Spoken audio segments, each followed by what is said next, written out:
Howdy, y'all. It's Ryan from RNA Music, your favorite mom and pop guitar shop and music lesson studio deep in the heart of Texas. That's where I'm at. Let's check the settings. How's that audio looking? It looks all right, I guess. Okay. How about that? All right, so doing another quick live stream test. Tweak the camera settings just a little bit. We might be streaming right now in 1080p. So exciting. 1080p live streaming. Testing this out because I'm going to do a little video interview. Or video chat. It's not really an interview, but a chat with a friend of mine. Hopefully tomorrow.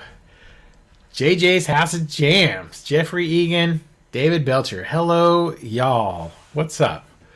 So, continuing to test the live stream. I've got hopefully a chat that I'm going to do tomorrow.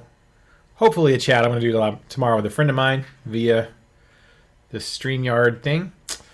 And I think I'm in 1080p right now, so I'm testing that and testing the sound. So hopefully tomorrow things are going to go well if everything pans out. So thank you guys for checking in. A little behind on the ASK RNA. Angela had an appointment to do this evening. She's off with some lady friends going to a movie with the ladies. And I'm here. Just finished teaching. And I thought I was going to do the live stream thing tonight. The chat with my friend. But he's had a crazy day, so that's not going to happen tonight. We're probably going to do it tomorrow. So, all right. So I'm just going to kind of a random chat. Tell me more about CMG Guitars. What do you want to know? What do you want to know, Sheldon? Leo Go Live. Hey, man. How are you? Y'all let me know. How does it sound? How's it look? Does it look any better this time than the last lives we did? We should be in 1080 right now, streaming, theoretically.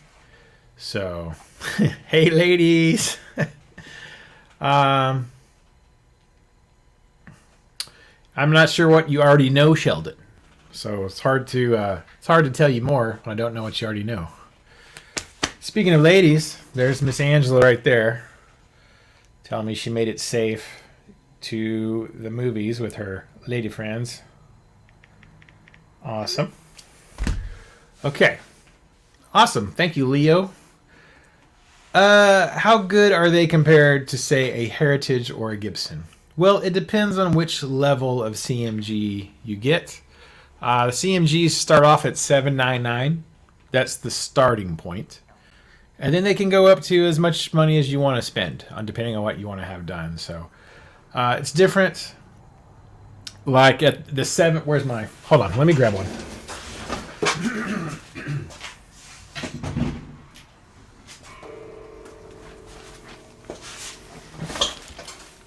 So here's an example of their base model, the 799 CMG.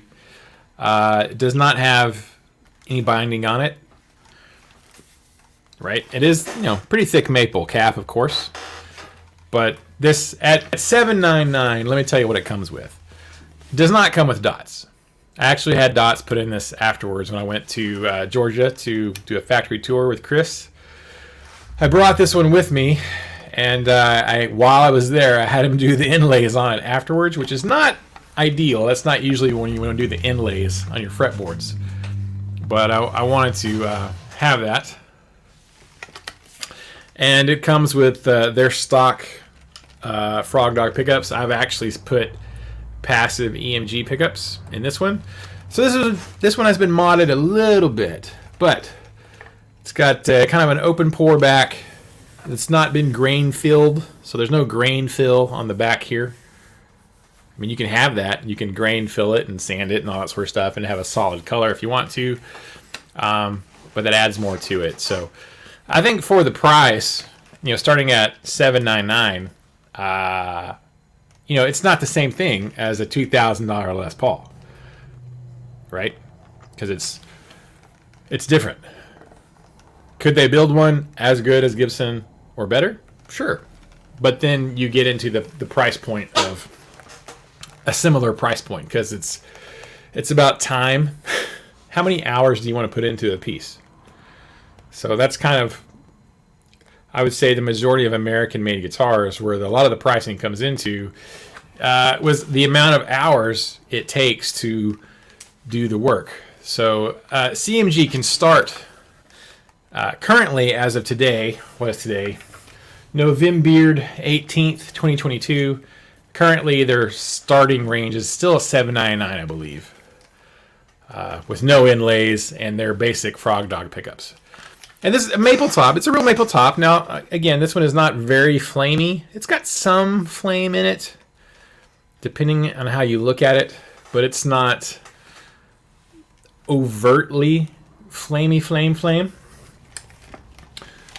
So one thing they are doing, though, excuse me, live. Now, CMG has been, their guitars have been nitro, so nitro cellulose paint finish, whatever, and they are just now moving away from the nitro, and they're going into a polyurethane type finish. So that's actually I think going to help them, because nitro is a huge pain in the butt to work with.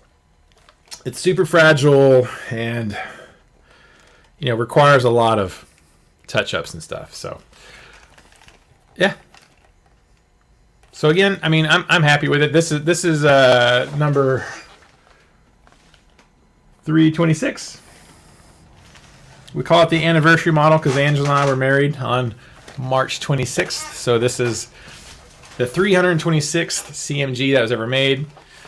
They just recently put out number 1000. They made a really cool custom piece for their 1000th serial number 1000 CMG guitar. But yeah, I mean, like for the price point now, I'm gonna put this back up. Actually, I'm gonna set it over here.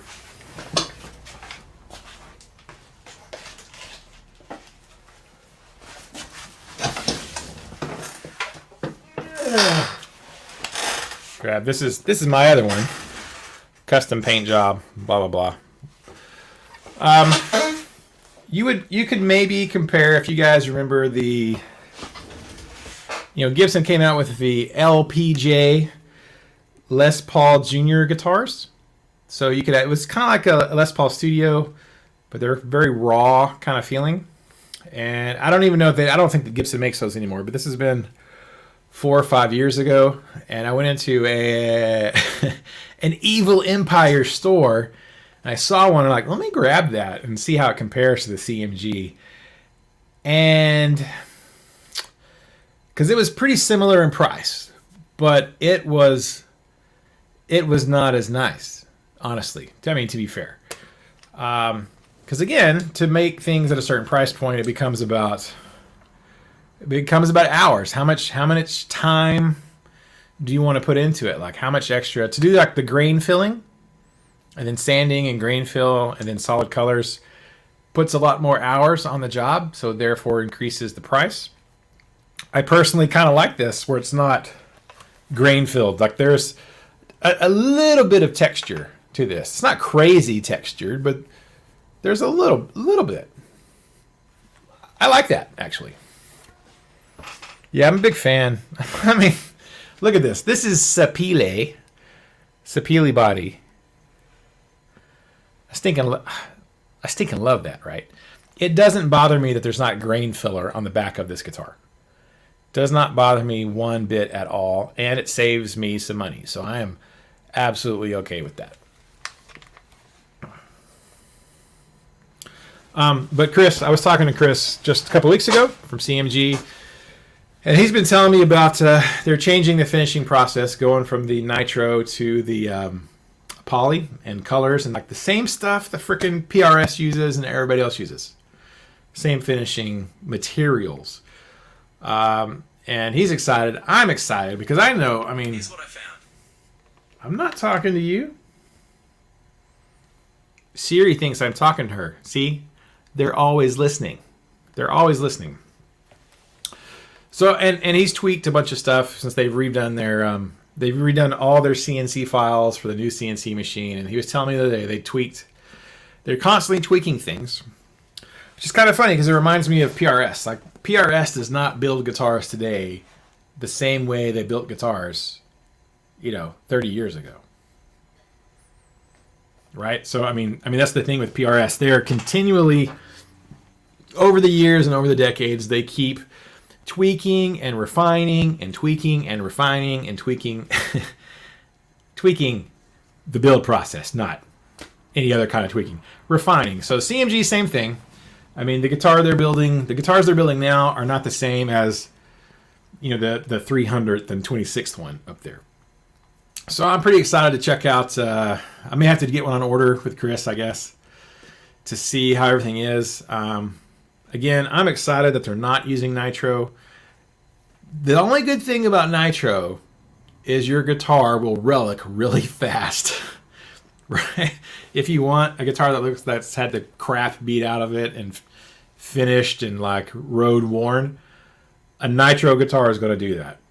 And I'm not necessarily obsessed with that. So I'm really, really, really okay with them changing their process to where the guitars, the finishes are a little less fragile, honestly. I mean, let's be fair. I've got two Gibson guitars. And if you breathe on them wrong, man, stuff shows up. Well, and I've got two CMGs. And like there's, you guys won't be able to see it, but there's like fine, like fingernail, marks from your fingernails. There's just stuff. Because I play this guitar, there's stuff that happens, right? So it's just one of those things. Like it's going to happen with nitro. With poly guitars, you're also going to have some things, but it's not as brutal. It doesn't happen as quick.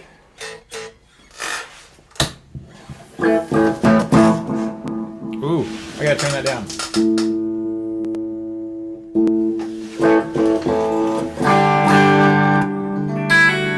I don't know how this is gonna sound. We'll see how it sounds.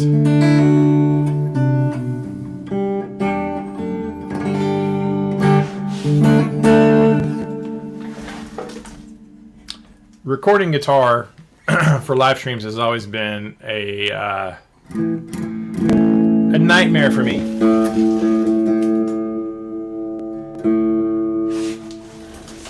Let's see how the crunchies. Oh, that's too loud.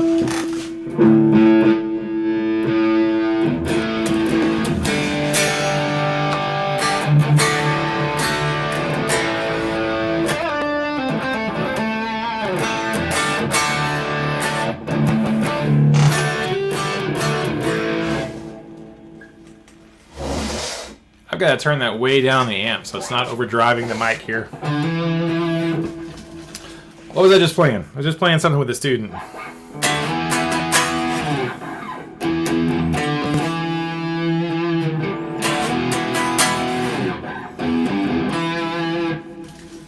Can't get demonetized. That's the only problem.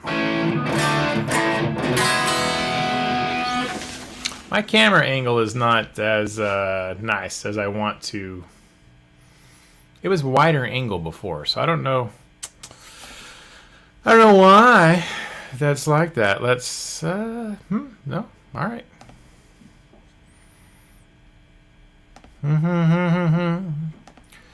Mississippi Queen. I had a student last week. He was like, "Hey, do you know Mississippi Queen?" I'm like, "I know it. I don't think I've never completely learned it." He's like, "Can we learn that?" I'm like, "Yes, we can." Frickin' Mississippi Queen. I just forgot it.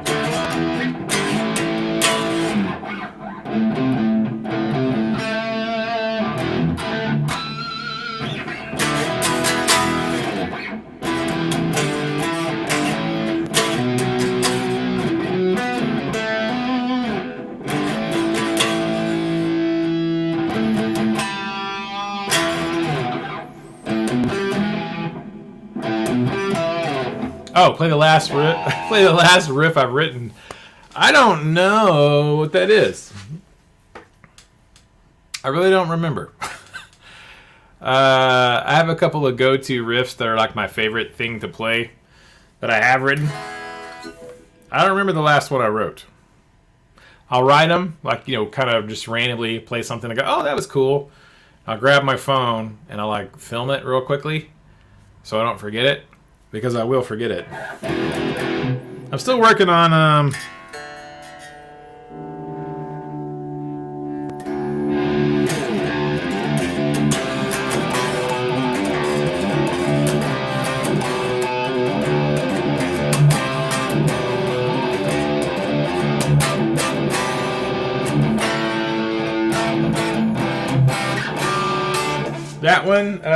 that one is in the works. I've got a few recorded that are probably like 70% done, like verses and choruses and stuff. That's one of my favorites. One of the favorite ones that I've written that I like is that.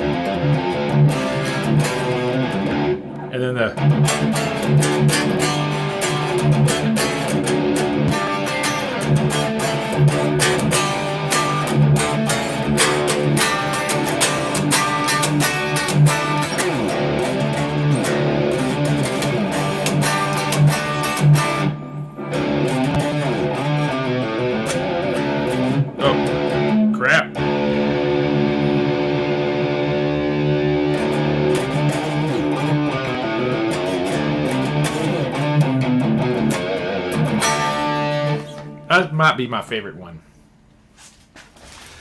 That might be my favorite one.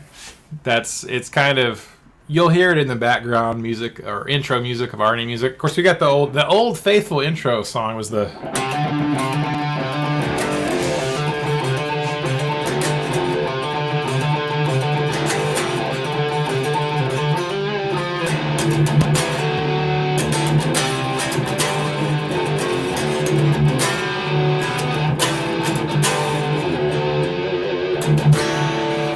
I haven't played that one in a long time. That used to be our intro music for ASK RNA, and then it changed to the.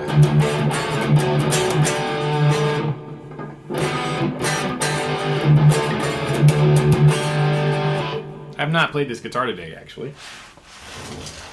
So that's the old intro. The old intro music, which are on the list of songs to get finished. I've got a couple of others. I was telling someone today, interestingly enough, you guys maybe let me know.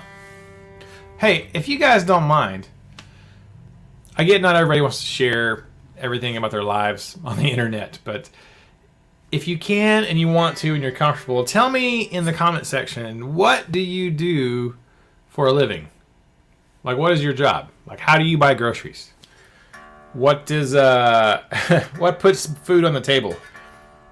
How do you make your car payments, right? I'm really curious. I've had all kinds of jobs, but business owner for 14 years, self-employed for 14 years. Yeah, Mr. Wilson, that was the old intro. That was the old intro. Firefighter, nice. I was telling a student, the point of that is, so pretty much all day long, I'm here at the shop teaching music lessons, teaching guitar lessons, teaching drum lessons, teaching piano lessons, teaching bass lessons, and obsessing about guitars and things. And when I go home at night, like right now, it's 7:59. It's 8 p.m. at night in Texas.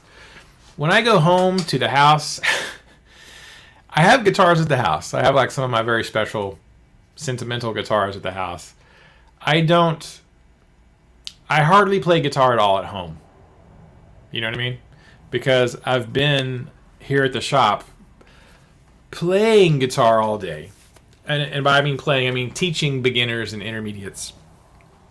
Not learning like my favorite songs or writing my own music or any of that stuff. But I've been teaching all day, which I thoroughly enjoy. Let's get that out of the way. I freaking love teaching people music, right? I have a student today who is an older gentleman, older than myself. And he's been learning bass. He plays guitar, but he's learning bass stuff, and he's learning.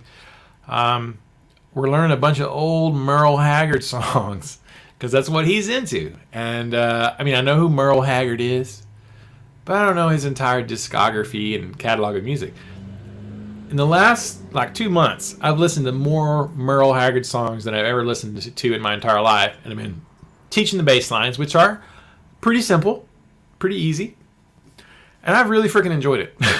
I really have. Even though I love metal and hard rock, I love helping Mr. Jerry learn to play these bass lines, these Merle Haggard songs. Like, I get a kick out of teaching percussion lessons. I was teaching drum lessons, teaching beginning guitar players.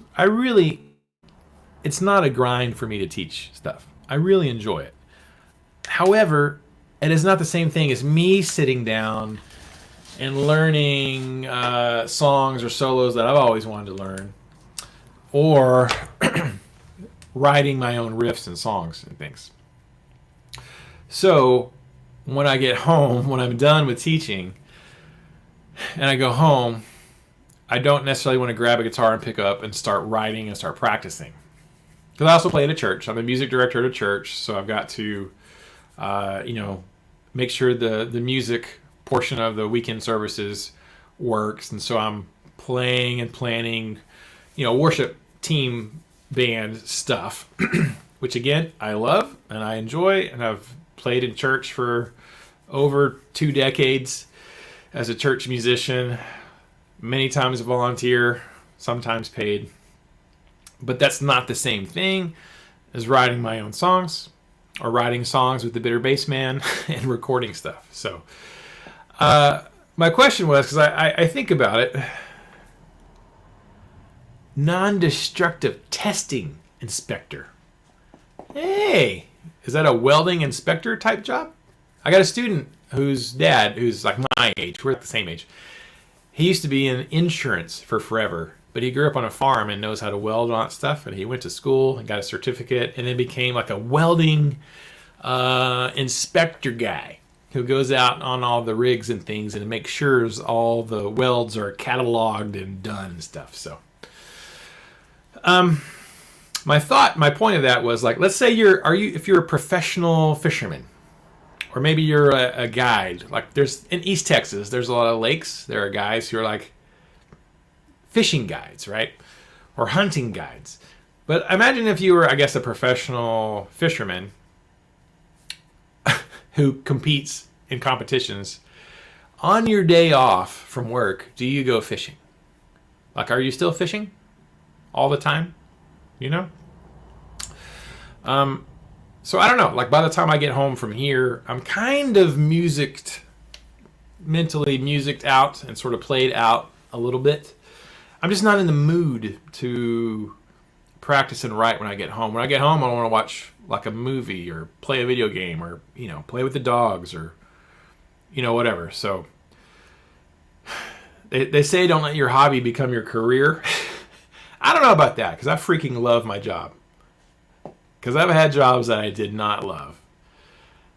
And I've had jobs that I did not like, and I've had this job. And I would not trade this job for any other job. But I also, when it comes to being a creative, like writing music and recording my own music and finishing that stuff, that really gets pushed on the back burner behind everything else that I do musically. So. Oh, wow, Jeffrey. That's a lot. All right, so we had a warehouse forklift weekend bass player, welder, firefighter. Yeah, interesting. Yeah, so you're probably not like if you're a welder, right? Do you weld on the weekend for fun? Probably not. You probably don't want to look at another single weld, I would imagine. And now I'm always looking at guitars. I'm watching YouTube videos about guitars when I'm at home. I don't necessarily want to pick up and play the guitar, but I'll watch if I'm folding the laundry or something. I'm always like watching YouTube videos and like looking at pictures of guitars and stuff. But I'm just not always playing when I get home, which is kind of crazy. So, everything sound all right? You guys sound and look okay?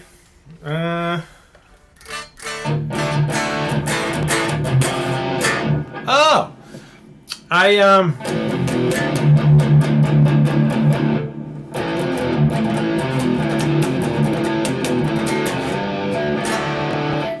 I did a mess around a couple days ago with, I have the Neural DSP plug-in, the Nolly, arch type Nolly. And I've had it for like a year or two and never really messed with it. And I pulled it up and recorded some stuff with it for a quick video. I think I put it on Facebook. I didn't put it on YouTube, but I have a little Facebook video of, I had to replace the pickup ring on one of my Schecters, and like I'm gonna play something. And that was actually surprisingly really good sounding. Playing back through Logic or GarageBand or whatever. And I thought, you know what? I need to just use this stinking Neural DSP Nolly arch type thing and just go stinking right and record some music. Finish the stupid singles. I released a single with Bitter Bassman Paul, and we have a second single from the Awkward Pause group that I have with my best friends. It's eventually it's done. It just has to be mixed and mastered. And so I will have probably released 2 songs out into the universe with my best friend before I finish my own songs that are all 100% my ideas. So yeah, repair welding equipment. Man, I got a student who's he graduated and he's going to college right now. But when he was in high school, they have, ag class. You learn to weld. So he's got a job while he's in college welding. My grandfather, Alphys, who I'm named after, my grandfather was a welder, had a welding shop outside of Oklahoma City. So we got welding in the family. I don't know how to weld, never learned, but my grandpa apparently was a stud at that stuff. Built frickin' battleships for World War II. He couldn't go fight in the World War because he had a really important skill, which is welding. They wouldn't let him go out and shoot guns because he could build frickin' ships. Pretty important. Welding is a great trade and career. I mean, super in demand, All right, well, there's 12 of y'all hanging out. I appreciate that. Again, I'm just sort of testing this. I upgraded just for this month. Did I upgrade? Yes, I did upgrade. And I am now able to record in 1080p instead of 720.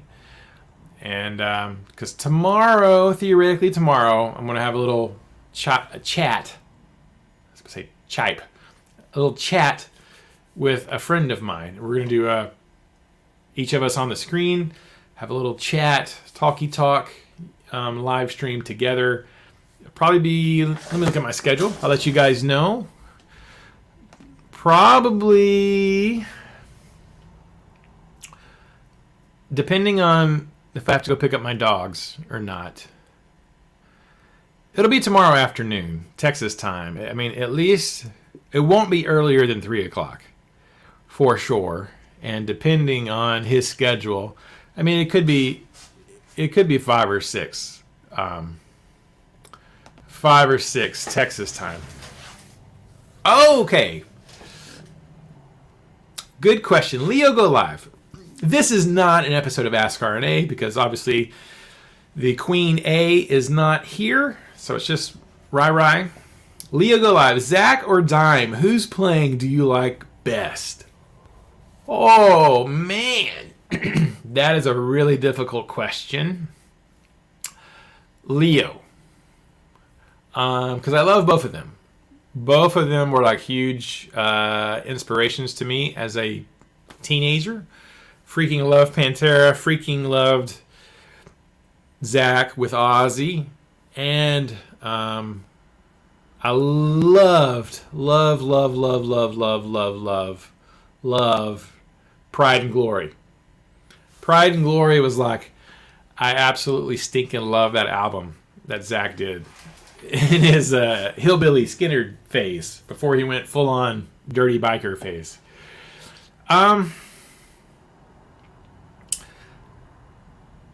It's really difficult. That's really difficult to say. I'm gonna have to say Dime by a tiny margin, right? Like if it was a score, I would say, you know, Dime is a 101 proof and Zach is 100. So just a smidge. Yeah, I watched Ola England's interview with Zach. Like he interviewed him on Ola's YouTube channel, and they talked about the stuff that he was using for the Pantera thing, and having to use some equipment that Dime used, like noise gates and stuff. Because I thought that was interesting, because he just plays it wide open, and you know Zach is very big on the whole roll. He rolls his volume off, but you know if you're playing. I'm in the wrong tuning. You know, chuggy stuff like that, tight stuff. With the amount of gain that Dime used, you kind of got to use you kind of have to use a noise gate, I think. So, great question, Leo. Big John in the house. My big Texas friend, Big John, no longer in the Florida. Now in the Texas. So, hi, Big John. Hope you're doing well, man. Surviving this Texas winter. I'm assuming Texas winters are quite a bit cooler than Florida winters. I don't think Florida has winters. Does it? Probably not. I'm messing with my camera.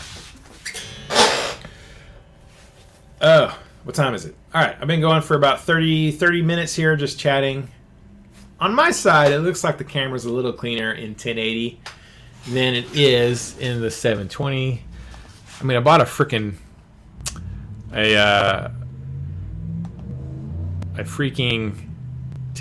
webcam because I wanted a 1080p webcam. Let me go in here and see what it looks like. Can I stream and watch myself at the same time? Let me go in here and there I am. See what it looks like. What a handsome bearded fellow. I guess that looks good. All right. Close that. Back to StreamYard. All right. Awesome. Yeah, I was trying to... tomorrow's guest is going to be Anthony from... Flipside Music in Denver, Colorado. Paul Fuchs. Hello from Milwaukee, which is Algonquin for the good land. Hello, Paul Fuchs. Is this Paul Fuchs, like the amp maker Paul Fuchs? Or a different Paul? Paul, do you build amps? Is this that Paul?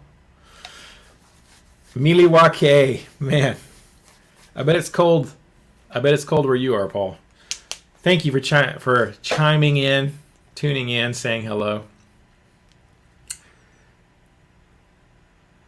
Oh, John said some parts of Florida get down into the teens. So you're not the Paul Fuchs who builds amplifiers. That's okay. You are you.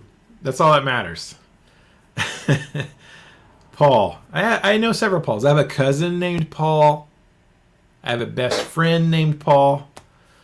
Who's probably asleep right now. I tried to get him to come up to do a live stream with me the other day, but he was busy sleeping. You know how bass players are. I also love Wayne's World. Paul, the bitter bass man, sent me a meme today. It said Garth Vader. And it was a picture of Garth Algar dressed up as Darth Vader, like at a Comic-Con or something.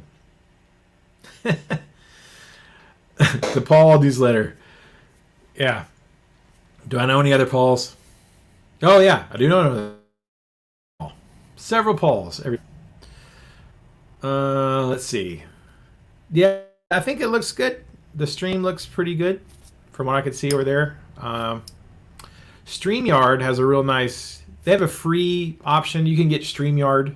If you got, I don't know how many of you guys make videos or do videos or stuff, but you can do StreamYard, which is it's a web browser streaming service. They have a free service, which is what I've used before, and they get it only do 720p, and they've got some paid tiers of StreamYard where you can get to the 1080 thing, and you can stream more people and record the stream and all that kind of stuff. So Kabayoth in the house. Hey man, haven't seen that name in a while. So if any of you guys are interested somewhat in streaming stuff, I don't know how many of you guys do that, is StreamYard. But I decided, since I'm going to do some videos with Anthony, and I really wanted to have it in 1080p, I'm going to go ahead and for 1 month, I'm going to pay for the higher tier thing, which is, I think I got the middle grade, which is still like $30 a month. So for this month, I'm going to pay for the higher tier, and I may go back because I don't know that I want to pay for fancy streaming, because it's not like we make a ton of money. Like, we don't make, I mean, I might make $30 a month from YouTube revenue. YouTube AdSense is maybe $30 a month. So if I'm paying $30 a month to be able to stream in better quality, it's like, there goes my ad. I mean, it's not, $30 a month is like nothing. I mean, every time we go to the Walmart to buy groceries, it's $100. Every time you want to put gas in the truck, it's way more than that. So I don't, you'll never afford it. Live in the now. Oh, don't tell me that, Leo. I've been eyeballing. My birthday's coming up in December. I've been eyeballing guitars because that's. Anytime you ask me, what do you want for your birthday? Guitars. What do you want for Christmas? Guitars. What do you want for the end of the world? Guitars. I just want I just want guitars. That's all I want. Paul says, eat and drive less, stream more. I could probably eat a little less, even though I have been eating less than I ever had. Oh, great question. Kabeoth said, ad revenue aside, how many customers find you because of this channel? Good question. Now, we make our living teaching music locally. This is how we make a living. This is how we buy groceries and pay the rent and pay our taxes and, buy dog food for our plethora of dogs. And tomorrow I got to take the puppy and a cat to the vet. We make our money teaching lessons one-on-one in person. That's how we make our money here. We do sell strings and picks and cables and accessory stuff to the local community here, and we do sell more affordable guitars, acoustic and electric guitars, to our local community because we got kids coming in for lessons, and that's kind of our thing. So, however, I have sold a couple of really, I'm going to say really expensive, but I don't know that they're really expensive. They're, high-end custom shop guitars. We've sold several high-end Acacia guitars. We're talking in the $3,000 to $4,000 arena for an Acacia guitar. We've sold several of those because we have a YouTube channel. We've sold T-shirts because we have a YouTube channel. I've sold other guitars because we've had a YouTube channel. So, but our everyday monthly revenue doesn't really come from selling gear. It comes from teaching a truckload of students between Angela and I. So, but we do have people find us, Kabeoth, and we do have people buy shirts. And I don't think the amount of money we've made from having a YouTube channel, whether it's the ad revenue, which is, maybe we average $30 a month. You got to get to $100 before they even send you a check or a direct deposit. You got to hit that, your threshold has to get to $100, and then they'll send you a check or a direct deposit. So, we're not setting the world on fire with ad revenue. And but even with the guitars that we've sold because of YouTube, now I would say probably 90% of the CMGs we've sold is probably because of the YouTube channel. But if you add up the amount of hours I've spent making videos versus the amount of money we've made from revenue or guitar sales or any of that stuff, it's literally probably pennies an hour. Because we've got already, I don't know, I mean, over 1,300 videos. I've been making videos since 2010. You think I'd be better at it by now. You think we would have hit 10,000 subscribers by now. But I know why we haven't exploded on YouTube. I understand. And I don't blame YouTube. It's nothing to do with YouTube or the algorithm's trying to keep them down. It's none of that crap. It is 100% consistency and content, and there's probably some stuff about like better thumbnails and that kind of thing. But but I enjoy making the videos. If you don't enjoy making videos, you're not going to make 1,300 videos. And whether we ever hit 10,000 subscribers or 100,000 subscribers or whatever, kind of doesn't really matter. It would be nice, obviously. I mean, it would be great, sure. But at the end of the day, I think I enjoy the process of making videos and editing and and having a communication relationship with you guys. Like, I mean, there's 20 people right now on the other side of this screen in another part of this world or this state or this country or wherever, like, and we're having a conversation together right now. And that is super cool. Like, I like that. Oh, Kabeoff, he said, hey, just so you know, I'm ordering a Heritage through you guys when the time comes. Well, I would love that, but we are not currently Heritage dealers.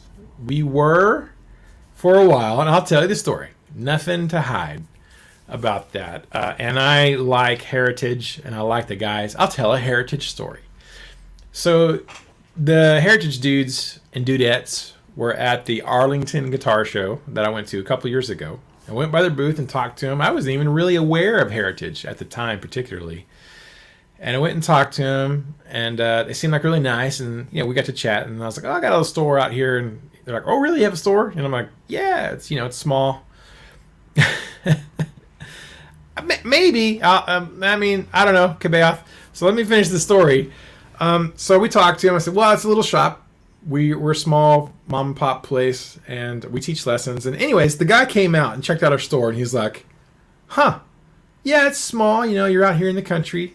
He's like, "You do a lot of media, this stuff, though, don't you?" I'm like, "Yeah, we got a YouTube channel. 6,000 subscribers. We get whatever million views. Whatever." He's like, "What if we did a thing?" Because the Heritage guitars are not, I would not call them cheap, of course, a couple $1,000s, which again is not really our local demographic, but we have sold stuff, and shipped things all over I was about to say all over the world. I don't like shipping internationally. I have shipped internationally. It stresses me the crap out. But all over the United States, we've shipped guitars. But they offered me, they made me an offer I couldn't refuse. The guy's name was John. My rep's name was John. And he's like, "Hey, what if we did this? What if we set you up? You can be a dealer for 6 months. We're going to send you 3 guitars. 3 guitars. I didn't have to buy in. They sent me 3 guitars. I had them here in the shop, and they're essentially like a consignment kind of thing. So I had a couple of guitars in the store. We did some videos on those guitars. If you see Heritage guitars on our YouTube channel, those are the guitars we had from Heritage. And we did videos, we talked about them, promoted the guitars and the brand. It was basically, let's give it a try. You can either buy the guitars from us and continue to be a dealer, or you can send them back no hard feelings, no harm, no foul, and we'll just go our ways. And I was like, I can't. How do you say no to inventory that's basically no cost to you? And if we had sold one of those guitars, I of course would have paid Heritage their cut, and I would have had whatever the margin was for the dealer, you know.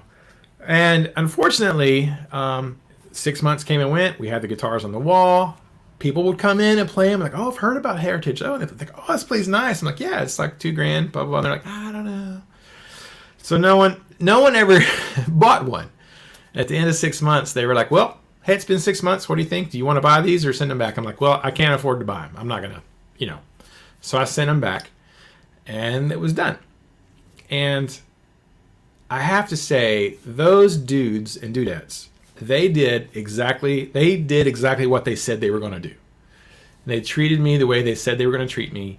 And there was no BS, and there was no hard feelings. There was no like, well, why don't you try to sell them harder?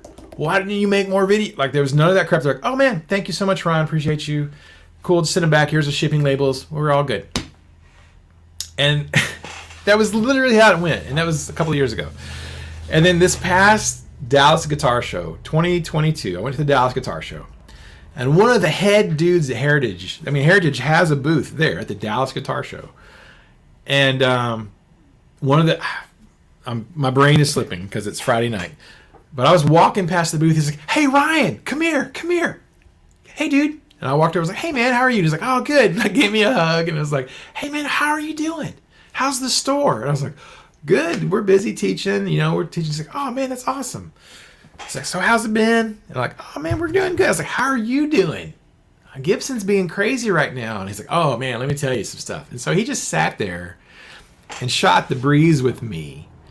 I'm not currently a dealer, but he treated me like I was a dealer because we had had a relationship, and whether I was selling their guitars or not, he's like, hey, Ryan, come here. And I just, you know what? I just freaking like loved him for that. I was like, dude, that's how you do things. That is how you do things. So even though we are not currently a Heritage dealer per se,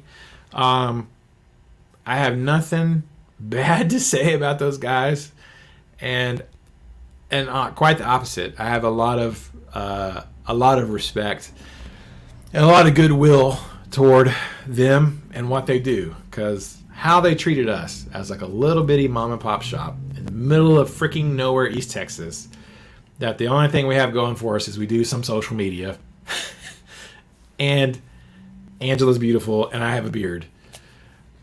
You know, that they treated us so nice. So, I mean, no complaints about Heritage. If you want one, you should 100% get one. Get you one. Because I like those guys. And even my guy who was my sales rep for Heritage is now with some other companies.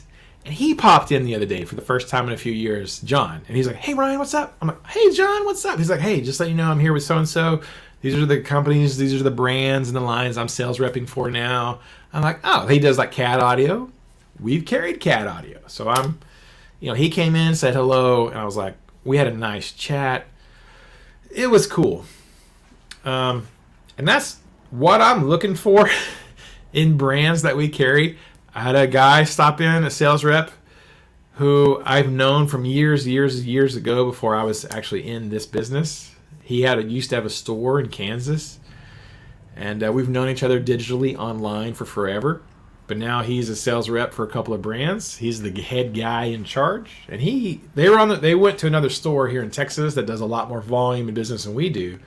But on their way back to Dallas to fly back out to where they're going, he's like, we're going to stop and see Ryan at RNA Music. And so his name is also John. I don't know what it is with Johns and the sales of the guitar industry. John came in and we chatted, and he told me about some stuff that he's carrying now and like the lines they're repping, and I'm like, really? I actually already have some things from that company. Tell me more about how we can sell that stuff at RNA Music. So you probably will see in the next few months a couple of products from some companies that we may be bringing on. I'm like, maybe guitars. they do Breedlove. My friend John, and I'm like, I like Breedlove. I have zero complaints about Breedlove. They make good guitars. I've never heard anything bad about Breedlove. Their most affordable acoustic is around $450. Which again, we do a lot of the intro, like 300 or under, like beginner guitars. That's the guitars that we sell more than anything else is is in that sub 300 range. We could maybe do the 450 range acoustics. It just depends. John's all right, but Paul's are fire. Paul's are on fire. So, but I am excited about this accessory company. They have electronic stuff, pedals, effects processors, wireless systems. I freaking love wireless. I have a Line 6 G10 here that I have a love-hate relationship. It's not Line 6. We're not selling Line 6 stuff, but this is the third G10 transmitter I have snapped the shizzle out of. Because these things, obviously it's a metal thing, but the housing is plastic. And if you catch this just wrong on your leg or on something, you can snap it. This one I have actually fixed. I have Aggie engineered. I have lumberjack engineered with super glue and put this thing back together, and it still functions. You can always buy a new one for $110 from Sweetwater, but it'd be nice to not snap these freaking things. I even bought a G50, which is I actually broke down because I bought so many transmitters. I bought a Line 6 G50. Thank you, Paul. Appreciate that, man. Big John. This is the war of the Johns and Pauls. The Hatfields and the McCoys. Come on out. I got a Line 6 G50 because this freaking thing is made of aluminum. It's a metal housing. It's not all plasticky. And so it's theoretically more... it won't break as easily as the little G10s will. The only problem with the G50 is you got to put double A's in it, which is fine. But I love the fact that I can just unplug this, plug it into the receiver, and it charges itself. And because I teach using this all day, the G50, I tend to run out of juice. I think those are more for going and playing a gig. It's not for teaching lessons for 8 hours straight. So, yeah, Big John. Because it's not just John, it's Big John. But anyways, this other company, they have some wireless stuff that I'm interested in. I mean, I have no problem with Line 6. I don't know what the buy-in to become a Line 6 dealer is, if it's like $10 bazillion to sell Line 6 stuff. I've actually never asked them. Maybe I should ask them. But again, profit margins, it's got to be worth doing. And, like I said, for us, product absolutely matters. But the people at the stinking companies that you actually talk to, the humans that answer the phone or come to your store, are like, man, I tell you what, I want to do business with people that I like and that like us, which is why we do EMG. That's why I do D'Addario. Hey, Midnight Wind, thank you. Quilter. I've seen Quilter stuff. That's not who I'm talking about, but Quilter. I'm not Quilter. Quilters Guild of East Texas. That's not what I'm looking for at Google. Quilter music. Not that. Lord Jesus. Well, whatever. I know the brand you're talking about. The brand I'm talking about, I'll just go ahead and tell you so you guys can be thinking about it.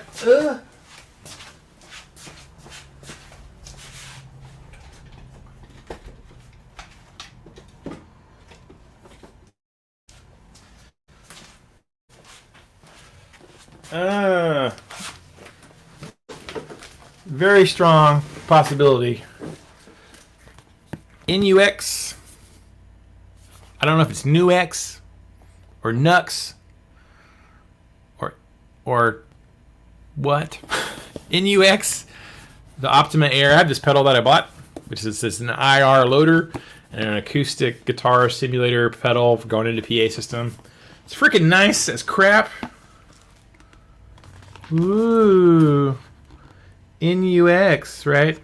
I have this that I bought for my piezo-equipped Schecter. It's so nice that our church PA system can't handle it, because our church PA system is terrible.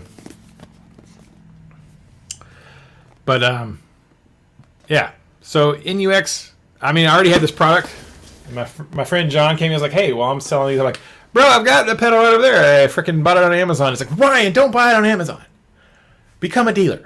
They have, like, electronic drum sets. I'm like, really? I'm interested in electronic drum sets. They have all kinds of pedals, effects pedals, you know, obviously acoustic. They've got acoustic amps. They got acoustic guitar amps, electric amps, all kinds of stuff, apparently. So I'm like, really? Tell me more, John. And it's not a bazillion dollar buy-in. Like some companies, like, all right, we'll bring you on as a dealer. Just order $5,000 worth of stuff on your opening order. I'm like, well, I don't need $5,000 worth of stuff, dudes. Plus, how do I know what's actually going to sell for my area or my demographic, right? But we'll probably be doing some stuff. I'm pretty sure we'll be doing some stuff with NUX or NUX or NUX. However you say it. I don't know. Thank you, Paul. I don't know. Did you... Let me see, Dale. I see your comment here. Let me go look over at Carol on YouTube. I'm just looking at the StreamYard stream. I'm not actually looking at the... oh, there it is. So anyways, a couple of companies will probably be bringing in more like accessory stuff like that.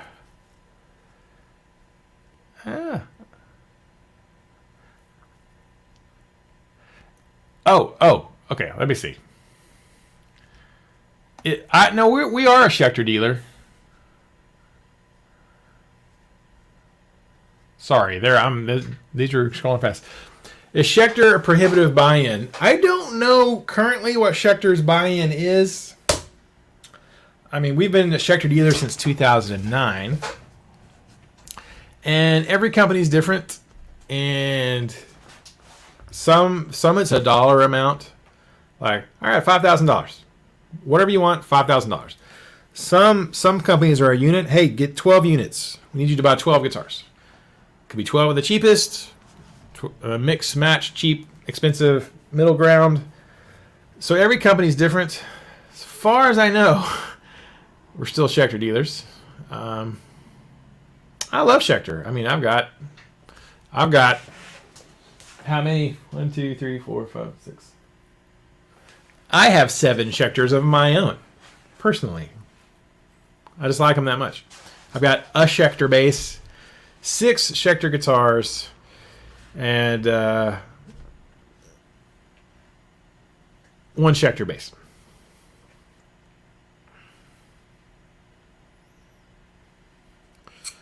Cabello said he's trying to go ampless. PV Quilter and Tech 21 is looking quite attractive. Does anyone have experience doing this? Mean like using like an app? Or like, you know, software? Or modelers? Or what? I know NUX or NUX or NUX. I was looking at he sent me a bunch of the stuff that they have. They have a thing that you get a transmitter, like a wireless transmitter type thing, and you can transmit to like an app on your phone or something, and it has modelers built into it, and so you can kind of like play guitar to your freaking phone or an iPad or something. I'll have to look at it though. Midnight Wind says he saw a $3,000 Schecter at Guitar Center. They make them.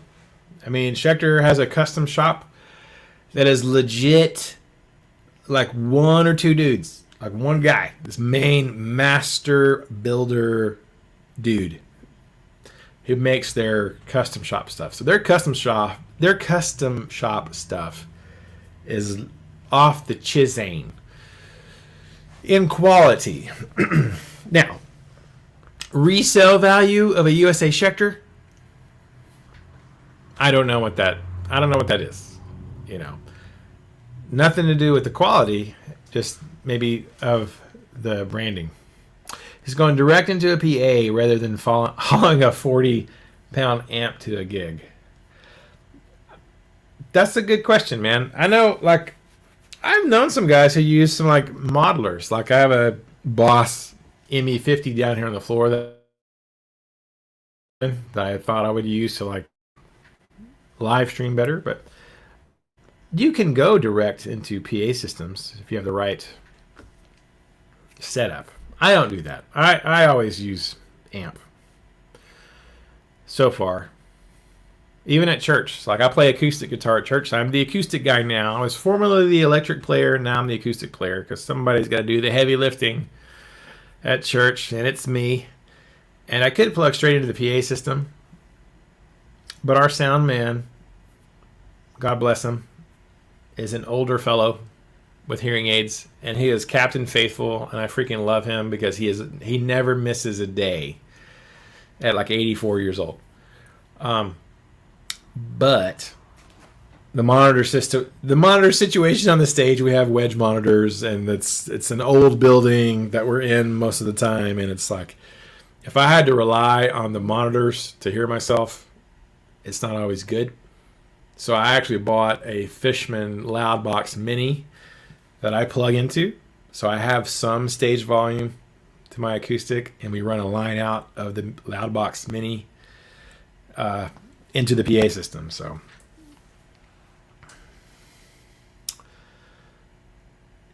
Paul says, I'm a huge PV fanboy, but less so their post-made in USA amps. Yeah. I mean, PV used to be the stuff, man. I've got a PV Decade over there. It was my very first amplifier. Can't see it, but it's over there. My very first amp back when I was a kid in like 1987 or 88. Sounds like garbage. Made in USA. A little bitty PV solid state Decade amp. But yeah. And I remember the first time I played into a 5150. The first one. Full stack 5150 at Zoo Music in Dallas. I watched, I was like, what is this? And they're like, oh, it's a 5150. It just came out. And I'm like, PV. And I'm like, I played it. I was like, oh my God. It was like life changing. It was crazy. So, let me go. I'm trying to not miss anybody's comments. Let's, you gave your brother a Schecter Solo 6. I love Solo 6s. Leo. Why buy from Amazon? You can buy from the Rio Grande. Hi Dale. I'm not sure what comment didn't go through. I'm not seeing anything on my side. Of course, again, I'm in the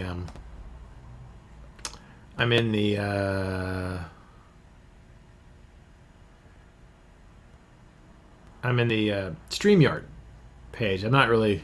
It shows me the comments that are coming through there.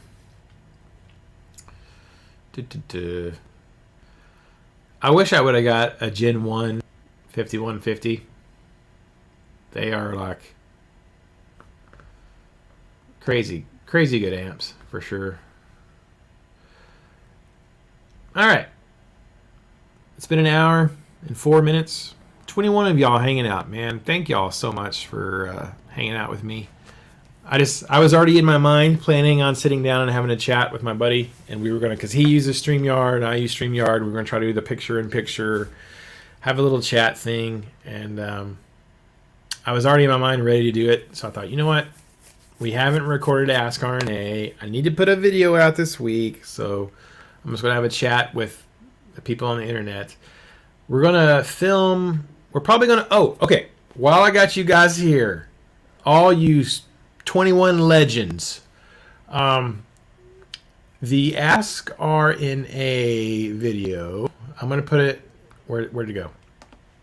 We were going to film Ask RNA this past Thursday night. And I sat after we closed the shop and after we got done teaching, I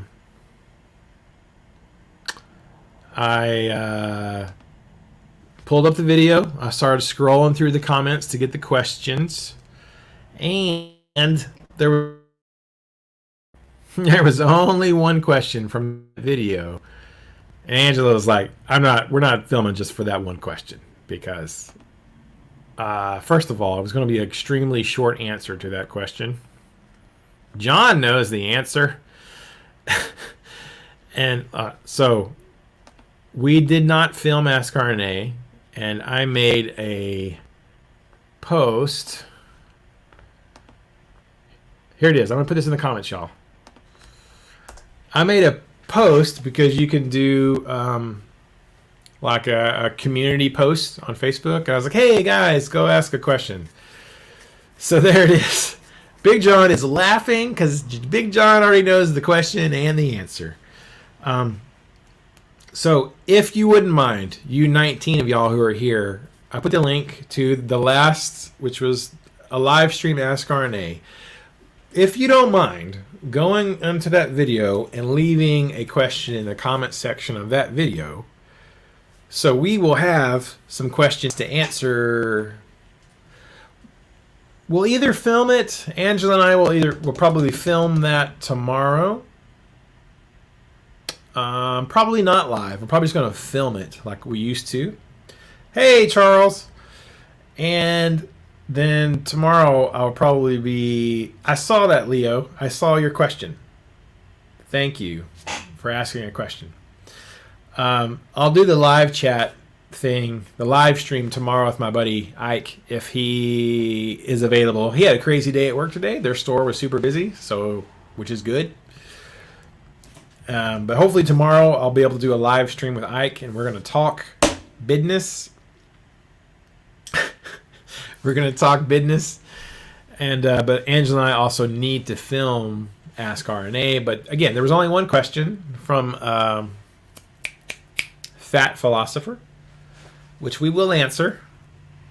We will answer that question. But it was the only question. So it's kind of like setting up the lights and the camera and the thing and all that to answer one question. So if you guys don't mind, I would really appreciate it if y'all go over to that video. And maybe we don't need 20 questions because we can't have 10 million questions. But I need more than one, less than 10, probably, questions. And a comment of the day. Big John, you could have been comment of the day. If you guys would do that. I think, well, I'm going to go back and look because it looks like there are, it looks like the video looks a little bit better. Yes, Leo, I was out walking and I got a notification on my phone of your comment and I was like, I love Leo's question. Man, I love that question. So thank you for adding a question. Oh, Big John. Let's see. If y'all don't mind doing that, that would be great. So we can, we'll have some kind of content to film. Good thing, Paul. He said, put some extra questions in your pocket for the dry times. I have, on occasion, not very often, maybe twice in a couple of years, have I looked at the Ask RNA, and we'd have we've had Ask RNA videos where there was like a truckload of comments and no questions. There's a lot of comments and no questions, or there's like one question or something. So I've texted my buddy Ike. I'm like, Ike, can you go ask a question on the Ask RNA this episode because we're going to film it and there's no questions. There's like 47 comments, one question. And I've texted my buddy Tim Worley, Uncle Book, Jalapeno Overdrive, and I've asked Paul, ask a question. Go ask a question, dude, because we got to answer some questions. So a lot of times we have a lot of questions. You know, it's a fine line between enough questions and no questions. Because we're long-winded, or I'm long-winded. So, I don't mind talking, but, we don't want to... This is live. It's an hour and 10 minutes. So live streaming, you kind of expected to go a long time on a live stream. I don't know if everybody want to watch a really long pre-recorded Ask RNA. So, let's see. The lives throw me off. I forget to leave a question. Yeah, I know. I'm trying to balance. Thanks, Leo. I'm trying to balance. I think the lives are fun. I like because I don't know what's going to happen. You don't know what somebody's going to say, or you don't know how the conversation is always going to go in a live stream, and that's exciting. And doing live is good. Doing live videos is a community builder, right? It builds community. It builds connection between people. Probably a little bit deeper connections than just the regular videos. And I think you get a real sense for how people actually are, right? Because you can flip a switch, turn on a character for a pre-recorded video. It's hard to do that live. I mean, when people go live, there's no safety net, number one. And you kind of see how people really are, I think. So I only have, Charles, I only have one Telecaster. So I am not addicted to tellies at all. I got one because it's so much different than what I normally play. I'm normally a single cut humbucker kind of guy. That's my jam. Single cut humbucker guitars. That's what I like. And last year's birthday guitar to myself was a telly, made in Mexico telly, with a cool finish. I showed it to y'all last time, I think. And it single coils. It is absolutely something different than what I normally play. Yeah, the Blue Flame Maple one. I bought it because it is very different from all my other guitars. And so every now and then I'll pick it up and play it. And I kind of do like... I don't like Fenders, but I do like picking up something different from what I play all the time. So... it's good, and it has a unique voice. You're not going to confuse a telly for a PRS or a Les Paul or a Schecter, or and probably when I get down to doing more recording of songs and stuff, I think the Telecaster will make a great recording guitar for layering in maybe some clean parts or some gritty parts, like layering in the telly with a humbucker guitar in a mix and a recording. I think will be really good, and I think will make for some good music. I believe. I'd like to think so, anyways.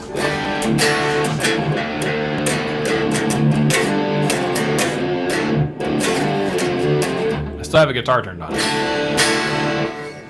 30 tellies. 30 tellies. 30 tellies. You know who else likes tellies? Ike from Flipside Music in Denver, Colorado. He's a big telly guy. Big telly guy. Yeah, the Mexican made Fenders are great. I don't know that there's really that much a difference between a USA Fender and a Mexican Fender, honestly. Yeah, I think it's a love-hate. I definitely have a love-hate thing with Fender. It's actually mostly a hate-hate. Maybe it's a like-hate. Like-hate. Respect-hate. I don't know. I've just never been a big... I don't hate Fender. I mean, that's too strong of a word. I do not hate Fender guitars. They're just different from what I learned on, so... And I'm pretty obsessed with guitars. I went through a phase where I'm always like buying the same guitar but a different color or a different finish. And, now I'm kind of thinking, I need to get something different. I need to get things that are different from what I would normally get. But I also like the things that I like. Well, I'll tell you one thing. So I said I don't hate Fender's guitars. But I went to a workshop with Randall Smith from Mesa Boogie, you know, the guy who started and invented Mesa Boogie amps. He did a clinic in Dallas, and I went to that because I have a freaking Mesa Boogie. I mean, it's like, freaking love my Boogie. Yeah. Mesa Boogie. I freaking love that thing. He autographed it. It's got his autograph on the inside of the chassis. And he was telling stories about how you know, Mesa Boogie started and how they got all that sort of stuff going. And he told some stories about Fender being a-holes. Fender being freaking a-holes. Basically stole some stuff from Mesa Boogie, stole some design things that he had a patent on, right? Or had a copyright or a patent or something. And Fender basically said, we're going to do that. And they're like, F you. Basically, we're like, and he said they had to sue they sued another company because it stole their design or their patent or whatever. And they won the lawsuit against this other company and made them stop, right? They won the lawsuit. Didn't get any money. They just won the lawsuit because it cost money. And then Fender did it. And he called them and they're like, hey, I mean, we got an entire, you ever been to the CBS building in New York? We have floor full of lawyers, Randall. So you're welcome to come after us if you want to, but we will destroy you. We will bury you in legal battles and put you out of business. So he was like, what are you going to do? Even if you're right and they're wrong, can you afford a prolonged legal battle that ultimately the cost of the legal battle, even if you win, could bankrupt you? Right? So he was like, so just let me tell you something. Don't worry about patents and copyrights, because if the big enough person comes and takes it, you can't do anything anyways. So I thought, that's crazy. F Fender. F those a-holes for doing that. Freaking Fender. So everybody's like, Gibson's a bunch of jerks suing people and stuff. Fender freaking steals stuff. So who's worse? Gibson or Fender? Fender steals other people's stuff and says F off. Gibson's just trying to protect their trademark. So who's a bigger a-hole, right? Stephen Holt. Do I like Fender amps? My first really good amp, or decent amp, was a Fender Princeton Chorus, solid state, 2 10-inch speakers, built-in chorus and reverb, and it was great. Because I had that little PV Decade, that little tiny PV amp I still have. Piece of crap, but I still have it. And it wasn't that great. And the little Super Princeton Chorus had 2-channel, clean channel, dirty channel, chorus, reverb. It was great. I liked it. And I do have a 5153 amp back in storage. I have a EVH 5153. It's been repaired twice because, you know, you have an amp that expensive, and why would it work regularly? I have never in my life had to have this Mesa fixed, and it is way older than that EVH 5153. I've had that 5153 repaired twice for problems. I do have a Super Champ XD, Steven. And the first one died on me, but back then Fender had a 5-year warranty, so I took it to the warranty place and they just gave me a new one. Because it's cheaper to just give you a new one than it is to fix it. And I have a Super Champ XD, 15 watts, tubes. And I don't use it. I have it at church. That was my church amp because it's small and I could just leave it there and I didn't really care. And now my student who plays electric guitar at church, my former student of mine, he plays for me at church. And I just let him play it so he could just come in and plug into my Super Champ XD. Great sounding amp. No complaints about the Super Champ XD. 15 watts. 10-inch speakers, not that great. You know, but for what it does, it's a great little amp. So, Divided by Time says, I haven't owned an amp since 2019. Plugins all day. Not for everyone, but I don't play out. Helix Native and Neural DSP, both amazing. I don't know if you were here earlier, Divided by Time, but I was talking about, I did something a couple days ago I have a Neural DSP Nolly Arch type plugin that I bought, I think probably a year or two ago on a Black Friday sale. They're 50% off. By the way, Neural DSP right now. Hashtag not sponsored. I'm not even endorsed. Nothing. They're having a sale right now. Black Friday sale. 50% off the Neural DSP stuff. Anyway, I got the Nolly. And I recorded something into GarageBand as while I was playing. I was doing a little... Put it on my Facebook page. I'm like, whoa, little just random play test, and I used it and put it together, and it's like, bang, sounded freaking awesome. It sounded freaking awesome. I've got some studio monitors here on my desk that I got from Flipside Music, Denver, Colorado. Shameless plug. That Neural DSP is great. If you got a computer that can handle it. I've got a really old MacBook Pro, and some things I can't do with it because it's such an old MacBook Pro, but the Neural DSP stuff is pretty rad. Oh, Kabayoff said, if you want a Fender amp but want to stick it to them, get a plush. Basically a Fender Bassman, so accurate, Fender made them stop making them. Fender made them stop making them after they stole stuff from Mesa Boogie. Freaking F Fender. No, we're a Devil Cat dealer, so we are technically dealers for Devil Cat amps, made in Statesboro, Georgia, by the same Chris Mitchell Guitars. Lane is the guy who builds the amps. The Devil Cats are freaking awesome. So, thank you, Paul, for hanging out. Appreciate it, man.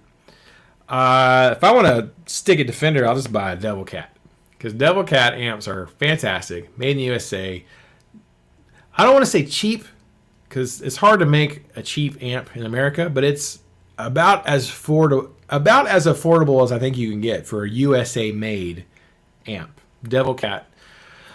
We don't sell a lot of them here because, unfortunately, the only drawback I would say with Devil Cat is they're just not well known enough. Like, not enough people know what they are or have played one to maybe justify the price. It's like I said, they're not cheap. They're cheaper than Mesa Boogie. They're cheaper than a USA or a UK made Marshall. They're cheaper than a USA made Fender, I would think, or a Fuchs, not Paul Fuchs, but a different Fuchs. I mean, they're reasonably priced American made amps. And they've got the Jimmy, which is what I have. I have a Devil Cat Jimmy here, and actually I have a Jimmy Jr. that I picked up used somewhere, which unfortunately has a couple of issues because I bought it used. But I'm going to send it back to Devil Cat and have them fix the Jimmy Jr. for me. But they have the Francine and the Mr. Terry, and they have some other Class A style, bluesy, clean amps, you know. So, but I think the only problem is, again, they're not the budget. They're not beginner amps. They're higher end amps. And for us to sell them locally, everybody who plays my Devil Cats here in the shop, they're like, this is awesome. I'm like, yeah, you want to buy it? They're like, I don't know. Because it's just a lot of money for something. What's the amp builder up the road from CMG? I have no idea. I don't know who's up the road from them. I just know, like, CMG and Devil Cat amps are in the same building. I mean, CMG Guitars is the guitar part of Chris's business. Devil Cat Amps is the amp side of Chris's business. Chris Mitchell owns Devil Cat Amps and CMG Guitars and Plaid.music. And they're great. They're stinking awesome. I've been using a Devil Cat. I had it here for a long time. And everybody who played it loved it, but nobody wanted to buy it. So I'm like, all right, I'll just keep it. It'll be mine. So now I have a Devil Cat that I use in my lesson rooms, and I use it in parallel with the Mesa. Like, I'll use the Mesa and I'll let my students play in the Devil Cat. And of course, I have some older students who are like, man, they play through the Devil Cat in their lesson. They're like, man, this amp sounds really good. My amp at home doesn't sound like this. I'm like, well, you've got a $400 amp. This is a $2,000 half stack. So, I mean, it's a $400 amp is not going to sound as a $400 solid state amp is not going to sound as good as a full tube boutique beast here, So Yeah, Devil Cat. Devil Cat is built under this in the same building. The same building where they have CMG Guitars. The same building, they're building Devil Cat amplifiers. So they are great. Midnight Wind says, I love my Roland Cube 80XL. I've got a friggin' Katana at the house. A Katana 50 at the house. So my good amps are here at RNA Music. And I have my Super Champ XD at the church. And then at home, I have the Katana 50 literally just as a practice amp. So I would love to have one of the big boys. I would love to take the Mesa home and have it at the house, and that'd be my home amp. But it's pretty big. I mean, it's a pretty big half stack. It would take up some space at the house. And we are not big fans of the house looking like a music store. If you know what I'm saying, because we have a music store and lesson studio. So we're trying to not have the house look crazy. Although I do have 4 guitars hanging up around the house. In the den by my desk, I have my Gibson Les Paul and my Gibson Explorer hanging on a nice hanger that I made the other side of my desk. And in the living room, on the other side of the entertainment center, we have Angela's acoustic guitar hanging on the wall, her Yamaha, and my Washburn Custom Shop Ocho. So fancy guitars. We have the fancy guitars hanging on the wall at the house, but I can't have everything all over the place. So we don't want my work area in the den to turn into like it looks like a practice room. So Big John says, whatever happened to CMG WAA? WAA? I don't know. I'm not sure what you mean there, Big John.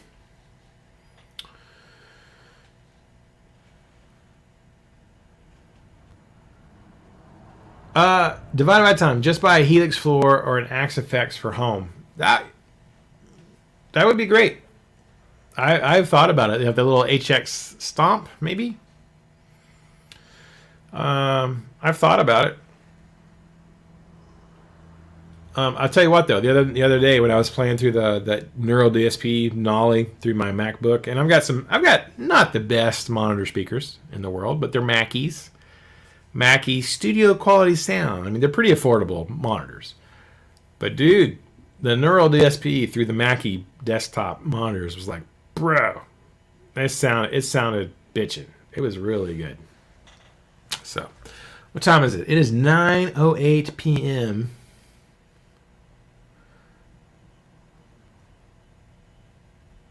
See, Alan Thompson said, I like my lefty Fender Strat guitars or my lefty Ibanez guitars with my working cell phone amp hooked up to my stereo system where they can hear it up to 2-4 blocks away. Ah, all right. So you're playing through your phone wired into your home stereo. Nice. Nice. Oh, man. Thank you guys so much for the thumbs up. I appreciate that. I've been streaming for a while. Let me close that out over there. Let me close out Mr. Crowley sheet music. I've been teaching that on the organ. Teaching that on keyboard. Mr. Crowley. Super rad. I love that song. Where is Angela? Angela is out with some lady friends. There was a movie they wanted to go see. So her and some girlfriends went to the movies. So she's out with the ladies. And my one son is working. Nicholas is out working, delivering pizzas. Aiden's at home with my nephew Sean. They're holding the fort down, walking the dogs, taking care of the kitty cats. So,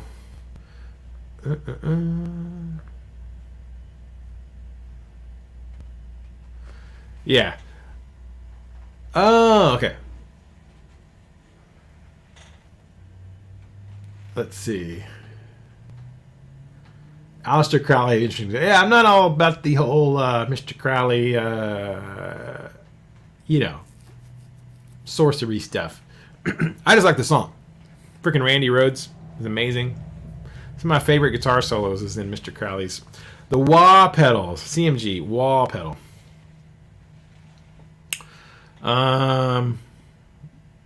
It's still in production. I mean, well, it's still in. They're building it. It's still on the.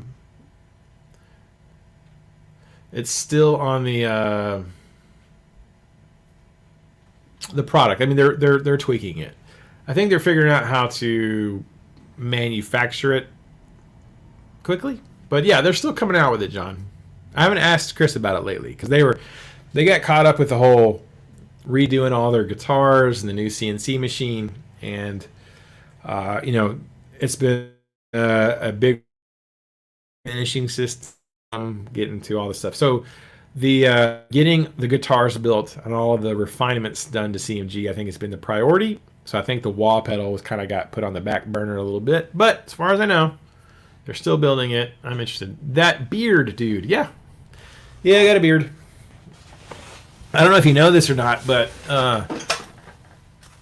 real lumberjacks have beards. Stephen of Austin, State University. Are you really a lumberjack if you don't have a beard? Beards. I'm a lumberjack. Axum Jacks. Stephen F. Austin, State University. Amazing.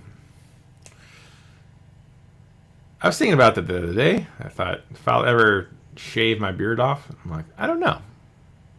I'm 46. I'll be 47 next month. So when I'm 77, am I still going to have a beard?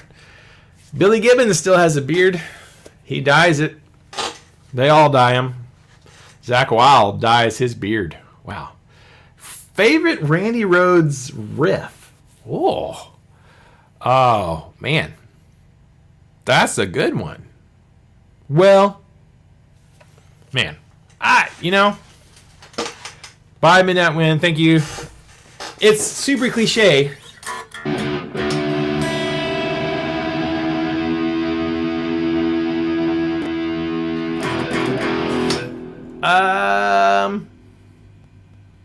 He's got a lot of them. I mean, you can't go wrong, but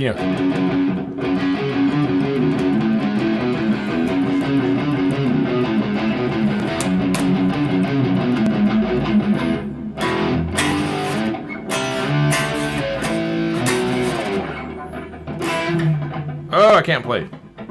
What happened?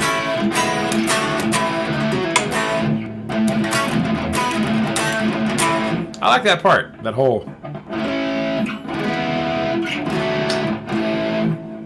out of tune.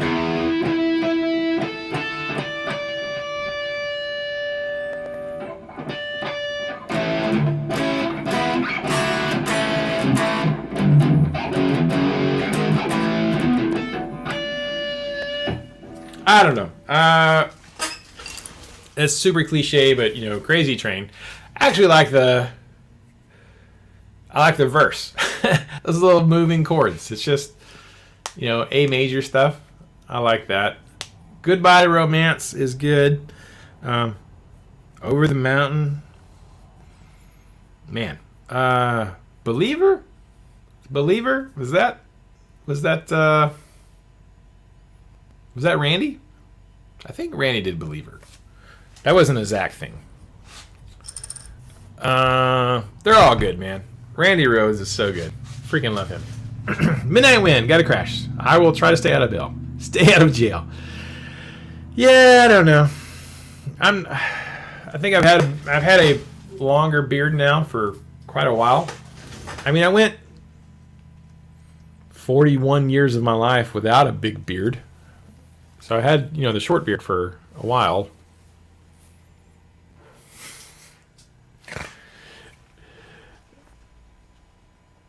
Yeah, okay. Believer. Yeah, because I remember, I think I got like Ozzy Osbourne live at Budokan and Live and Loud and a couple of Ozzy live DVDs.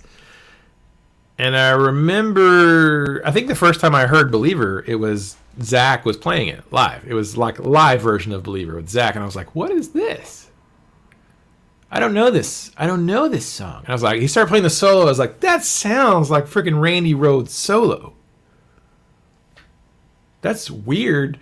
That would be weird for Zach to have written this song and then play the solo like that, because that's not. It wasn't a typical Zach solo. It was a very Randy solo, and I was like, oh, I like that. Favorite Jakey Lee riff? I don't love that album, honestly. Is it Miracle Man? Miracle Man that's kind of the big. Is that the one? Is that the one that Jake did? That was, yeah. That's the one. That's the Jake. That's the big hit, right? That's the big hit from the record with Jake. Nothing against him. Nothing wrong with him. I haven't played for Ozzy, so Jake's awesome. But that wasn't my favorite Ozzy album. I like the early ones. I like the Randy songs, and I really like Miracle Man. That's right. What's the stereotypical Jake track that everybody likes? Yeah, Miracle Man. This is Zach. I like No More Tears, and I like Osmosis. Osmosis is like one of my favorite records. So it's kind of like Metallica. Everything after Osmosis, I'm not super in love with for Ozzy. Just like everything after the Black Album is not my favorite Metallica albums. Like there's a couple of songs on each. Bark at the Moon. That's the one. Bark at the Moon. That's like the only one I know. Actually, that's like the only Jakey Lee Ozzy song. I like that. I do like that. I do like Bark at the Moon. Why couldn't I think of it? I don't know. Lost my train of thought. Bark at the Moon. That's a good song. I do like that one. Oh yeah. There's a couple of songs off of each Metallica album post Black Album that I like. I like 2 songs from Saint Anger. 2 songs off the entire Saint Anger album. I actually do kind of like those 2 songs. For most of Ozzy stuff, everything after Osmosis, it's kind of the same thing. I like maybe one or 2 songs. So for me, the high point, well, obviously is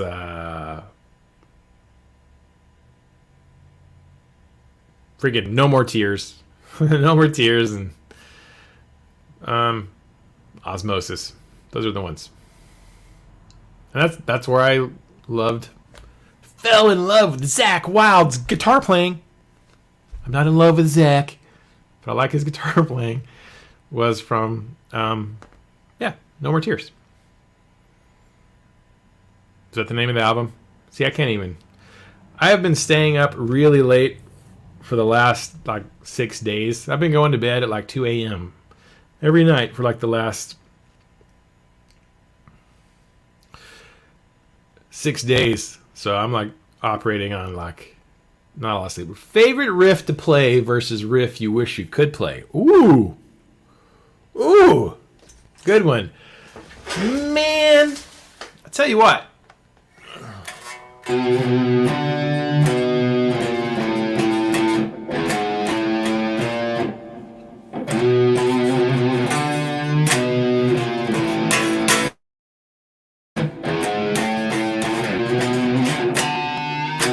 Freaking love Black Sabbath riffs, man.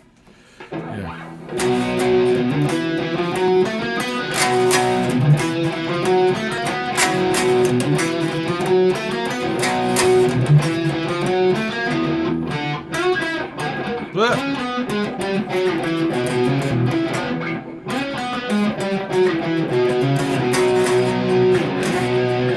I like my favorite riff was that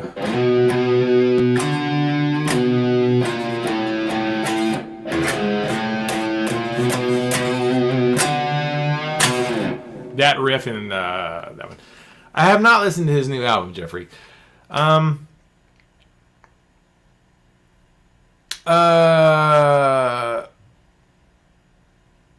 riff I wish I could play, any Jeff Loomis riff. The Ultimatum. Jeff Loomis. I freaking love Jeff Loomis's solo records and Conquering Dystopia. Super awesome. I do like Stillborn. I do like, see, I had Mafia, the Black Label Society Mafia record. I had Mafia, and I got a couple of singles. Stillborn I liked. I have Zach's Boozed, Bruised, and Broken Boned DVD, Black Label Society live in Chicago, maybe. I used to wear that DVD out, Black Label Society, which I think at that point, their newest record, that was right, was that before Mafia? That was right before Mafia came out. So I used to wear that one out. I did like Stillborn.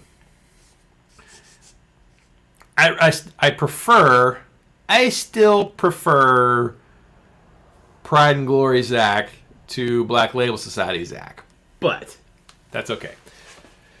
Yeah, actually, Deer Hunter, I bought a Nevermore album, like on iTunes or whatever, just this past year, beginning of this year, because, you know, I know Jeff was in Nevermore, right? Like that was his big band. But I really fell in love with Jeff Loomis's playing from his first solo record, and his second solo record, and then Conquering Dystopia. So I went back and bought whatever the pinnacle Nevermore record is, because I'm like, hey, I had seen some videos of Jeff playing like the River Dragon Has Come and all that kind of stuff. And so I bought it because I walk all the time. Ooh, crap. That reminds me. I got to walk. Shoot a monkey in the face. I haven't had my walk today. Nevermore. Oh, Dead Heart in a Dead World. Yeah. Dead Heart in a Dead World. I bought that this last year because I'm always trying to find something to listen to while I'm out doing my 1 hour walks or whatever. Or I'm at the gym. I'm listening to Opeth or Jeff Loomis. So I bought this. And I listened to it straight through, which is great. It's good. It's good.